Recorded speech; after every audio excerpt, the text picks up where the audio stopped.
First snowfall of the year here in my neck of the woods.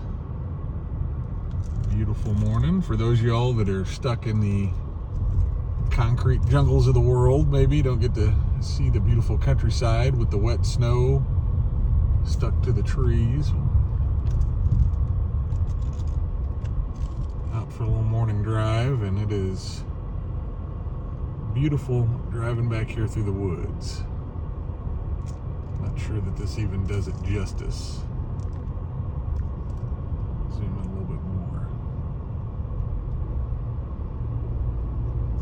There you go. Hey everybody, Joe, Redneck Collector, coming at you with another video. Hope everybody had a great holiday and weekend that followed. I sure did, and it's late Sunday night, but I thought I'd do a pickup video. I haven't done one of those in a while, and I've been picking up tons of stuff lately. I know I said in other videos I was going to slow down buying, but I just can't help myself. So I've been picking up quite a few things, but all great prices. So we'll get right into it, and I'll start showing you this lot that I picked up. And it's a lot of all Nolan Ryan cards. And I'll start off with some you might think, well, Joe, that's not that impressive. And, you know, I already own a lot of these cards, I think.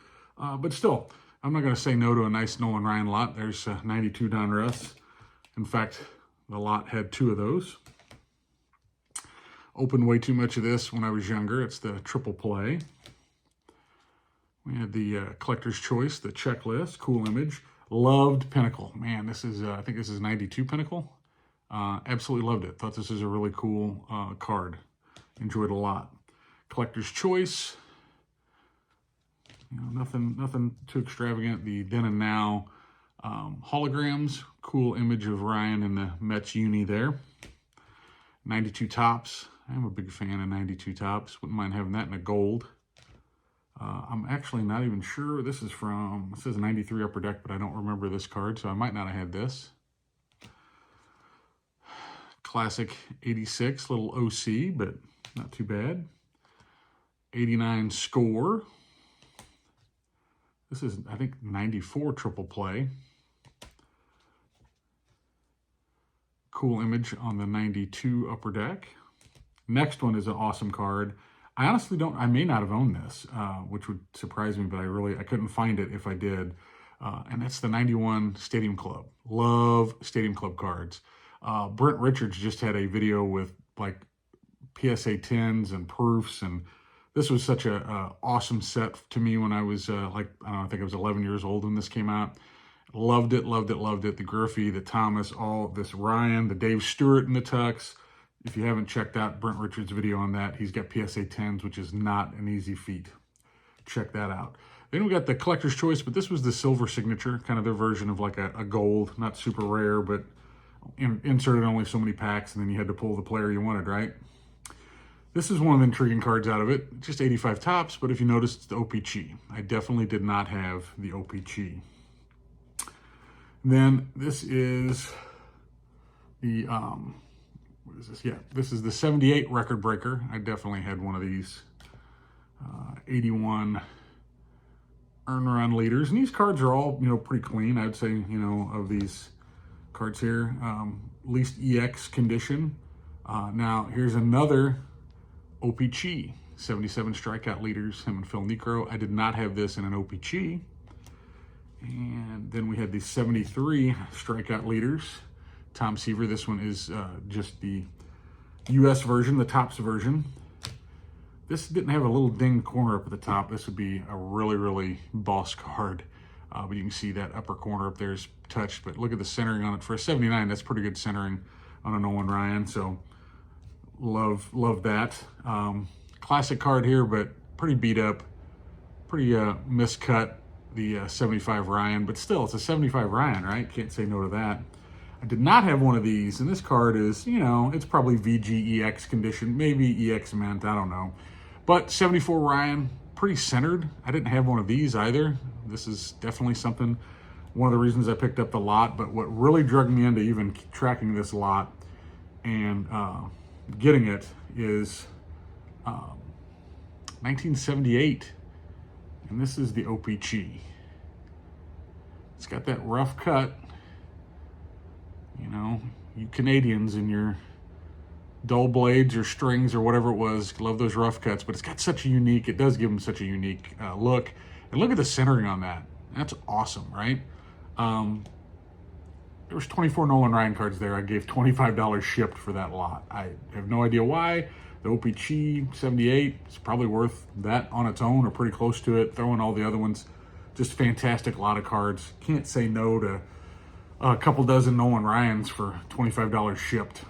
Just crazy to me. So, and the guy shipped them, you know, fairly well packaged. So that something that came in. A couple other pickups I got here, and I'm moving quick because I don't want to bore you, and I got quite a bit more I want to get through. But I'm part of a vintage baseball group in the St. Louis area. It's an awesome group. If there's anybody on here that is watching that is not already in that group and is interested in that group, you know, let me know. We'll get you the details.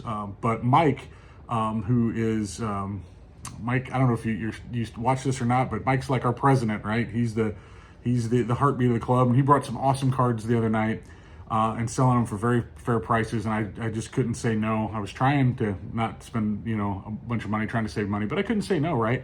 Especially when you look at the centering on that 59 Sparky Anderson rookie card. Didn't have one of these. This is centered really nice for a 59. It's in great shape. Mike gave me a real good deal on it. And another 59, the Fence Busters, right? Hank Aaron, Eddie Matthews, just great looking cards. Got really fair deal from Mike on both of those. So very happy to have those in my collection. Thanks again, Mike. On to some other pickups. Now this next one I'm really excited about because those of y'all that know 52 tops know that centering is an issue. And I'm not going to say this is the most dead centered 52 ever, but it's better than most. And then the corners aren't too bad. There's no creasing. There's one bottom corner's got a little bit more touch to it than the others. And then up in the black, you can see some of the black, maybe like a roller mark up there at the top. But still, this is the type of card that like in a PSA 1, I think normally goes for 50, 60 bucks. And I picked this up, which I think is, you know, VGEX condition all day long, maybe even a little bit better. $80. Could not believe it. Now I talk a lot about pricing on some of these cards, and I know some of y'all maybe don't want to hear it. I like putting cards in my collection, and I like getting deals, right? Because it allows me to put even better cards into my collection. So I search for those deals. Sometimes I buy things. Like Nolan Ryan, I wasn't looking for that, but I couldn't say no. And I do want to have a complete Nolan Ryan run, and I want to have OPGs. So when I talk about pricing, it's not necessarily always a brag. It's just like, hey, these deals can be found. You just got to look. And be patient because I've wanted a 52 Dobie since I started his run late last year, early this year. I've been looking for a 52 Dobie at the right price, and that was it. And that's a really good price for that. Just like this, I already owned one of these. That's a 54 Bowman, pretty well centered up. The other one I had some issues. You know, I got a really good deal on it though, but I wanted one that was gradable, and I'm hoping to get maybe a 5 on this.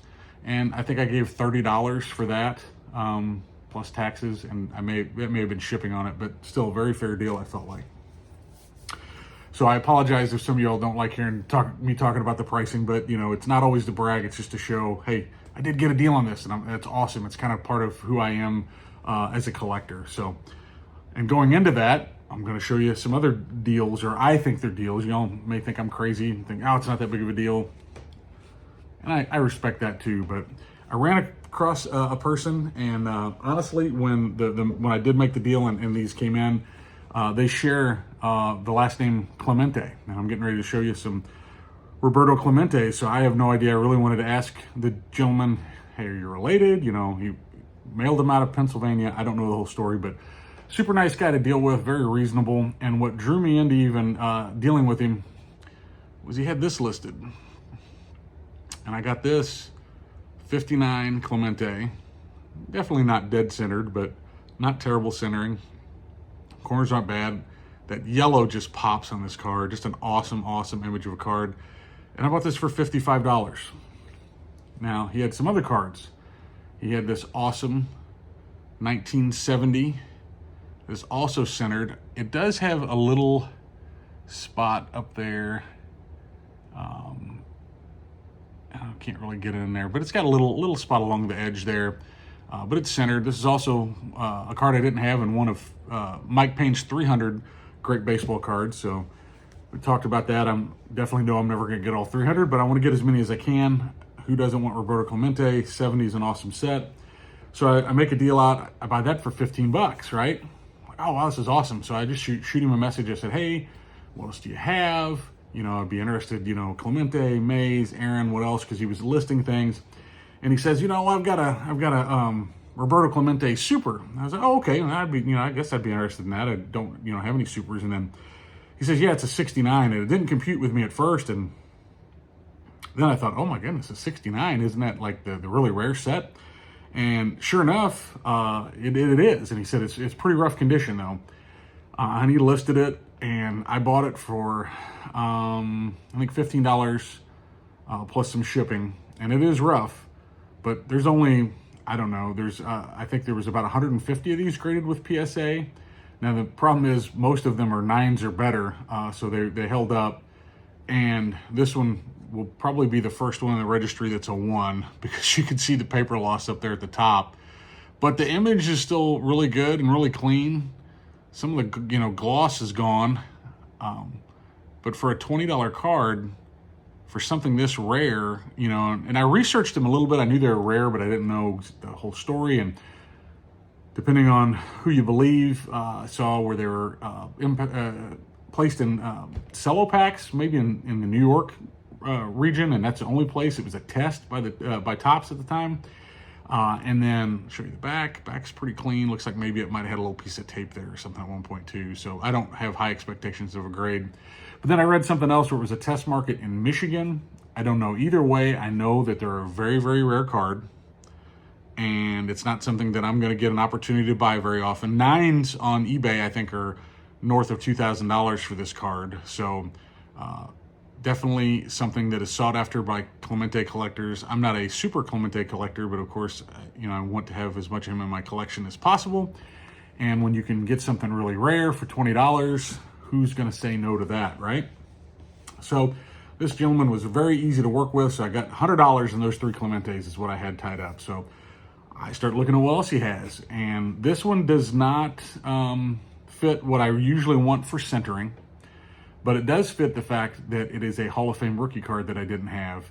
And that's a pretty sharp card other than the centering. And I negotiated that for $45. And that's a Louis Aparicio 1956 rookie card. Stoked to have it in my collection. Even though the centering's a little off, it's still very, very sharp card. Just looks fantastic. Very, very happy to have that. And then the last card I bought from the gentleman, I think I gave $11 for this, was this 1971 Johnny Bench.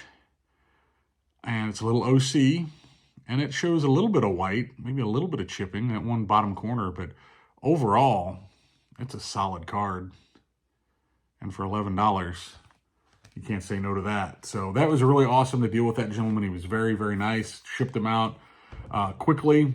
He happens to be a Clemente. No idea if it's relation or not, but very, very happy to get those and add them to my collection. So I'm going to show you one last card. I'm going to show you 2 cards. One of them you've seen before, but the other one, and it's a rare card. I think if you pulled up eBay right now, you might see 6 of them on there. And I bought one back in October, so probably 7 weeks ago at the 3-day show that I met Chris from Missouri and Billy Ballgame at and hung out a little bit. It was one of my pickups, and it was the Royal Desserts Stan Musial. So this was like from a box of Royal Desserts, which my understanding was kind of like pudding or Jello, and it's cut out, and it's got some creasing in it, and it's not perfect, but it's a rare card, and Stan the Man is one of my guys, so I paid $200 for that card. Well, another one came up for auction recently, and it's rougher, but there's 2 versions of this card, and I don't know that I'm really going to get that serious about the Stan the Man PSA registry, but if I do, I didn't honestly buy this thinking I didn't pay close enough attention to see that it was the other version, so I now have one of each. This one is rougher. The creases are a little bit more. It's not as cleanly cut. But if you look on the second paragraph, it starts off differently. I think this one starts off Musial batted 346. The other one I had said Musial's 207 base hits. So that's the difference there, is the wording. But you can see on this other edge over here, it's much more rough cut. It's not cut as clean on the other side. The words are not, I don't think nothing's actually cut off, but boy, it's close. But I gave $200 for this other one, and I won this at bids for like $71. So I couldn't say no to a card that you just don't get a shot at real often. Very, very cool card. Now I have both versions of it. Happy to have that in my collection. So yeah, it was just a happy accident, but it worked out. I didn't think I'd win it that low, but I did. So happy to have it. So there's my pickups. A lot of stuff. I tend to buy, obviously y'all notice I buy mainly raw. I will buy some graded from time to time, but I like raw. I like going after it. I can find these, I feel like, deals. A lot of times people that have raw don't always price it, to get the most out of it. Maybe they don't know. Maybe they're just looking to move it. Maybe they put it at bids. They don't list it right, whatever. And I like to get those deals, when I can, to add to the PC. The 52 Larry Doby was listed by somebody. It wasn't poorly listed, but it was listed by somebody that I think had zero feedback. And a lot of people are scared of that. I'm not. E-back, money back guarantee. If my $80, if Larry Doby doesn't show up, I get my $80 back, right? Otherwise, I got an awesome Larry Doby for $80 that probably, if it was listed by somebody, if I wanted to turn around and flip it, which I absolutely am not going to do, it's probably, at least I could probably get $150 out of it. I'm guessing. So that's why I chase the raw stuff. I like it. It's kind of the thrill of the hunt. It kind of takes me every different direction. I'm not as laser focused as I need to be because of that. I will chase the deals or take the deals and then have to replenish, because I'm not wealthy, so I can't just buy. So I've got to take the deals, and then it may slow me up on getting something else. So, it's just one of those things where it's how I choose the hobby, right? It might drive some of y'all nuts that I'm jealous of some of y'all that can stay laser focused, right? Like somebody like Sammy that can just stay on, Christy Mathewson and Seaver, just after, 4 guys or something like that. That's admirable. That's not how I choose the hobby. Now I may change, and I might switch up to do something more like that. There's definitely a chance. I do go after, Yogi, Stan, Larry Doby. Those are 3 that I'm going after. But when you're talking about A tier in Mantle, but A tier Hall of Famers like a Clemente comes along or a Mays, I'm going to pick them up too, or a Nolan Ryan. I'm going to pick those up as well. So anyway, that's just kind of my thought process, what drives me in my purchases inside the hobby. And probably will continue to drive them for a little while at least. But anyway, thanks. I appreciate you all very much. Appreciate the ones that watch, that comment, that like. It's very humbling that you all take time to watch me in my dungeon when you could be watching somebody with a cool baseball room. I don't have that. One of these days I will, but I don't yet. But I appreciate you very much. We'll be doing some more videos here soon. So stay tuned. Really appreciate you. Thanks again. Keep it a little redneck. I'll see you soon.